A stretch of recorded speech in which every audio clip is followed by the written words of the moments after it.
प्रतियोगितेचा मुख्य विषय शाश्वत जीवनासाठी विज्ञान व तंत्रज्ञान व याला अनुसरून उपविषय आहे कचरा व्यवस्थापन आणि यालाच धरून आम्ही जी प्रतिकृती साकारलेली आहे त्या प्रतिकृतीचे नाव आहे वेस्ट इज बेस्ट। दैनंदिन जीवनामध्ये जर आपण पाहिले तर नारळ पाणी, शीतपेय, कोल्ड ड्रिंक्स, ज्यूस इत्यादी पेय पदार्थ किंवा द्रव पदार्थ पिण्यासाठी सर्वत्र अशा प्रकारच्या प्लास्टिकच्या स्ट्रॉचा उपयोग केला जातो। या ज्या प्लास्टिकच्या स्ट्रॉ आहेत या पॉलिमर नावाचे धातू केमिकल जे असते तर त्यापासून तयार केलेले असतात आणि त्यामुळे आपल्या शरीरावरती, मानवी शरीरावरती कॅन्सर होण्याचा देखील प्रभाव जास्त असतो।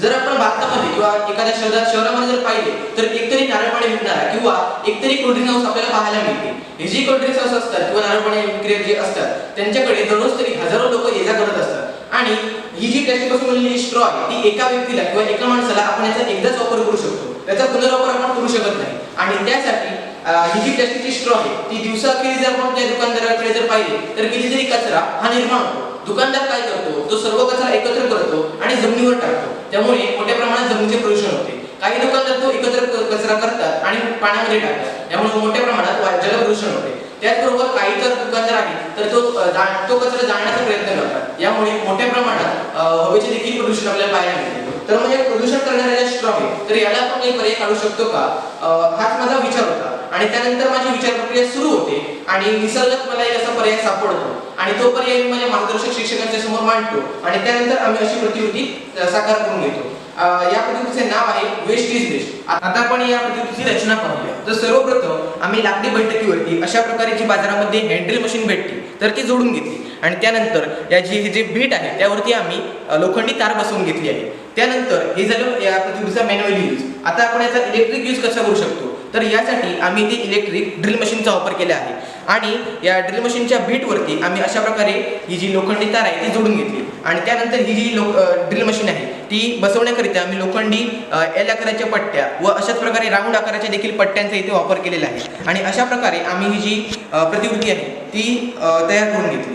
आता आपण या प्रतिकृतीचा प्रात्यक्षिक कार्य पाहणार आहोत। तुम्ही पाहू शकता इथे जे अशा प्रकारचे दर्भगवत आपल्याला नदीकाठी आढळते ते आता आम्ही कापून आणले आहे आणि त्यानंतर आम्ही अशा प्रकारे स्ट्रॉ आकाराच्या इतके आम्ही ते कापून ते सुकवून घेतले आहे। आता जर तुम्ही पाहिला तर हे बघा अशा प्रकारे आतमध्ये जो कापसासारखा भाग आहे तो या काडीमध्ये आपल्याला पाहायला मिळतो आणि हा जो कापसासारखा भाग आहे तो जर आपण वेगळा केला तर पोकळ काडी तयार होते आणि त्या पोकळ काडीचा उपयोग आपण स्ट्रॉ म्हणून करू शकतो। तर चला तर आपण याचं आता प्रात्यक्षिक कार्य पाहूया। तुम्ही पाहू शकता ही जी आता गवती काडी आहे ती मी या अशा प्रकारे तारेमध्ये रोवत आहे आणि एका हाताने हा जो डट्ट्या आहे तो गोल गोल फिरवत आहे। जेव्हा मी डट्ट्या गोल फिरवतो तेव्हा अशा प्रकारे ही जी तार आहे ती गोल गोल फिरू लागते आणि तुम्ही पाहू शकता हे बघा अशा प्रकारे आतमध्ये जो कापसासारखा भाग आहे तो वरच्या दिशेने अशा प्रकारे खाली पडतो।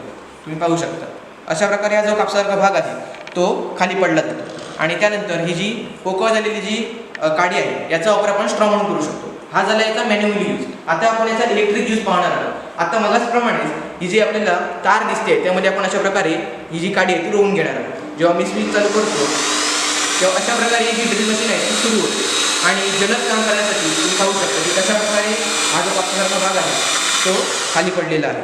तुम्ही पाहू शकता हा बघा अशा प्रकारे याचे आपण प्रात्यक्षिक कार्य पाहिलेले आहे। आपण पाहू शकता की अशा प्रकारे या ज्या प्लास्टिकपासून बनवलेले स्ट्रॉ आहेत या आपल्या बाजारामध्ये पॅकेट्समध्ये विकायला ठेवलेल्या पाहायला मिळतात आणि या ज्या प्लास्टिकच्या स्ट्रॉ आहेत त्यांना पर्याय म्हणून आम्ही दर्भगवतापासून अशा प्रकारे आत्ताच आपण या प्रतिकृतीच्या सहाय्याने इको फ्रेंडली अशा स्ट्रॉ तयार करून घेतल्या। या ज्या गवती स्ट्रॉ आहेत तर आपण या तयार करून घेतल्या। त्यानंतर आता माझा जो वर्गमित्र आहे त्याच्या मदतीने आपण इथे जे नारळ पाणी ठेवलेले आहे किंवा इथे जे शीतपेय आहे तर हे पिण्याचे देखील प्रात्यक्षिक कार्य आपण या दर्भगवताच्या स्ट्रॉ पासून करणार आहोत।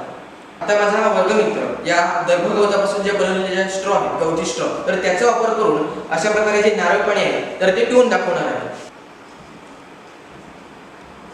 तुम्ही पाहू शकता की कशा प्रकारे अतिशय सहजरित्या माझा वर्गमित्र जे नारळ पाणी आहे ते या दर्भगवतापासून बनवलेले इको फ्रेंडली स्ट्रॉ आहे तर त्यापासून पित आहे।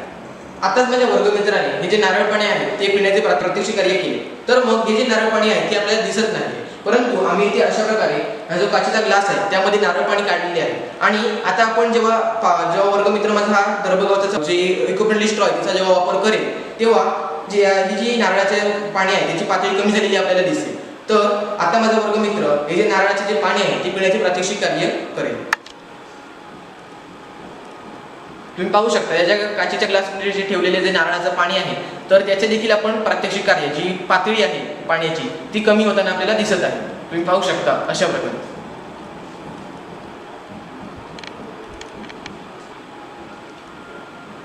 हे बघा, अशा प्रकारे ही जी पाण्याची पातळी आहे ती कमी झालेली आपल्याला दिसत आहे. आता आपण पाहिले की नारळ पाणी जे प्रात्यक्षिक कार्य होते ते माझ्या वर्गमित्राने करून दाखवले. त्यानंतर बाजारामध्ये जे शीतपेय कोल्ड्रिंक्स भेटते तर त्याचे देखील आता आपण प्रात्यक्षिक कार्य पाहणार आहोत. आता तुम्ही पाहू शकता या काचेच्या ग्लासमध्ये जे शीतपेय आहे तर त्याचे प्रात्यक्षिक कार्य मी स्वतः करणार आहे. तुम्ही पाहू शकता, हे बघा अशा प्रकारे.